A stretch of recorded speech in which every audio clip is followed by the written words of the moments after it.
Yun daw yung matako sa itlog. May utang na 3 itlog. Putang ina talaga to. Ano oras na ba?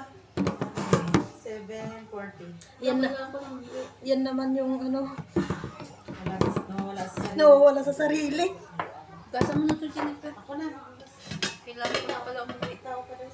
Meron pa kami. Busog tuloy. Hindi na ako nakakapaglaban. Kailangan mo ba ng part-time? Kailangan mo part-time? Ikaw, kaya ka na uuwi. Wala, mamaya pa, wala mo lang. Oo. Iinom pa kayo to.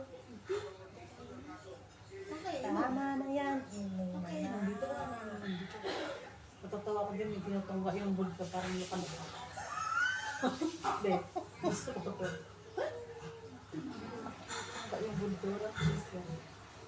Yeah, nauuhaw na ako sa alak eh. Hindi, sabi ko. Tinungga ko na. Hindi, parang ano pa, singaw espiritu. Yung alam mo yung luma na, di ba? Luma naman talaga na yun. Tapos tinungga nila, walang yellow, wala kahit ano. Kasi wala na yung tarasa yun. Ilang buwan na Kaya yun. siguro bilis niya maniinom. Sabi nga sa soft drinks, sumingaw na yung soda. Pagtingin ko sa'yo, parang masuka ako. Parang ang pait na nun. Hindi. Parang yung, alam mo yung lasa ng GSM Blue na sa atin. Ganun na yung lasa. Butang hito.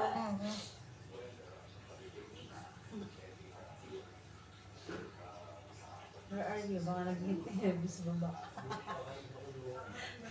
Pagdating mo, andun na pala. Ayan siya po pala kapag hindi ako sumunod. Andun yung ulo. Ha? Ulo. Yung ulo. Andun yung ulo. Kung sana ako nag-exercise. Be, andun yung ano, yung gumagano siya. Kumatabi. Na.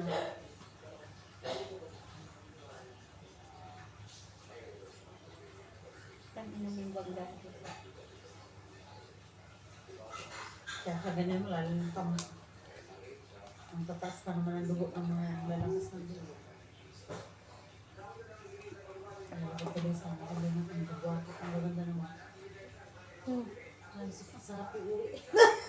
Saan? Ang gaganda, siyempre mga Siyempre, mga nakobi. Ang pangit ng mga babae. Ano kaya Pero, pag... Uy, wag gusto ko mapanit. ay, Baka nakagal. Hindi.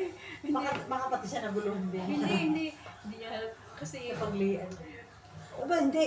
Pag nakita na kayo ni Shed, bakit biglang... Di ba naalala kinikwento ko sa'yo na pag pupunta siya, pag pupunta siya ng pag-uwi niya, ano na siya,